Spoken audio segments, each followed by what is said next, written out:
தான் ஆக வைங்க. அது காலத்தின் கட்டாயம் தான். நான் இன்னைக்கு வரை நான் இருக்குல்ல என் தலைவன், நான் அவரை நேசிக்கிறேன். விஜயை வந்து நான் வளர்த்து விட்டவன எப்படி சார் நான் வந்து அவரை குறை சொல்லுவேன்? நான் அவரை வளர்த்து விட்டோம் சார். வீட்டுக்குள்ளே சாப்பிட்டவங்க ஒரே குடும்பத்துல இருந்து குடும்பத்தை கடைசி வரை பிரிக்காம இருந்தவன். நான் இருக்கிற ஏதாவது நெகட்டிவான நியூஸ் வந்துதான் சொல்லுங்க பாப்போம். ஏன்னா அவர் மேடையிலேயே அதிமுக இல்ல காணாம போயிடுச்சுன்னு சொல்லியிருக்காரு. அதிமுக தொண்டர்கள் வந்து இதுக்குதான் ஓட்டு போட போறாங்க அப்படின்ற மறைமுகமா வாங்க அப்படின்னு கூப்பிடுறாரு. சோ அப்படி இருக்கும்போது கலப்பை மக்கள் வந்து ஒருவேளை உள்ள சேர்க்கல அப்படின்னா எதிர்த்து நிக்குமா? விஜய பத்தி கிழிக்குமா தேர்தல்ல? சார் தேர்தல்ல வந்து இன்னைக்கு வரை நான் முடிவு எடுக்க முடியாத சூழல் தான் இருக்கேன். தேர்தல் நிற்காம கூட போகலாம். ஆனா கண்டிப்பாக நான் நிற்பேன். ஏன்னா என்னுடைய மக்கள் அனைவரும், அதாவது நீ வந்து அதிகாரம் இல்லாம இவ்வளவு செய்யற, நீ அதிகாரத்துக்கு வந்தால் பிடி செல்வகுமார் என்ன செய்வார், அவருடைய ஆளுமை என்ன அப்படின்னு அந்த மக்கள் பேச ஆரம்பிச்சிருக்காங்க. நம்மள கண்டிப்பா வரணும்னு எல்லாரும் விரும்புறாங்க. ஆனா நான் வாரேன், என்னையும் சேர்த்துடுங்க. ஏன்னா விஜய் சாரை பத்தி உங்களுக்கு தெரியும்.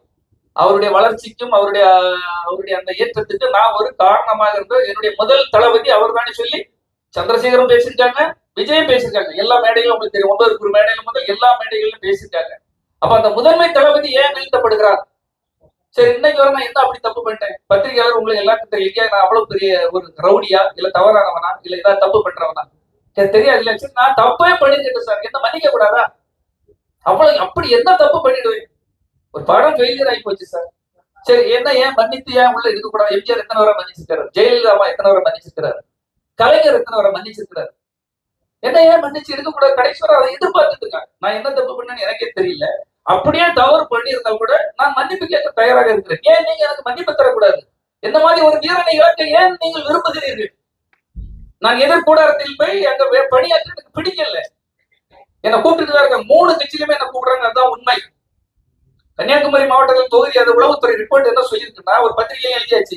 கலப்பை மக்கள் இயக்கம் பிடி செல்வகுமாருடைய ஆதரவு இல்லாமல் எந்த கட்சியும் வந்து வின் பண்ண முடியாதுன்னு புள்ளி வரத்தோட போட்டு விட்டாச்சு.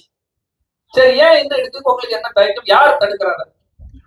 எதிரியா இருந்தா கூட ஒரு செந்தில் பாலாஜி ஏன் அதிமுக இருக்கிற டிஎம்கே எடுக்கிறாங்க, டிஎம்கே இருக்கிற ஏன் ஏடிஎம்கே எடுக்கிறாங்க, ஏடிஎம்கே இருக்கிறவங்க ஏன் பிஜேபி எடுக்கிறாங்க? திறமையாளர்களும் யாரோ ஒருத்தர் அந்த தொகுதியில வில்லனா இருக்கவன் சாமர்த்தியம் உள்ளவன் எடுக்கிறது தான் சாதுரியம். ஏன் என்ன எடுத்துக்க உங்களுக்கு தயக்கம்? அதான் வெளிப்படையா கேட்கிற, யார் தடுக்கிறான்னு நீங்க வந்து ரொம்ப காலத்துக்கு முன்னாடி வந்து விஜய் ரசிகர் மன்றத்தை வந்து கட்டுக்கோப்பா வச்சிருந்தீங்க.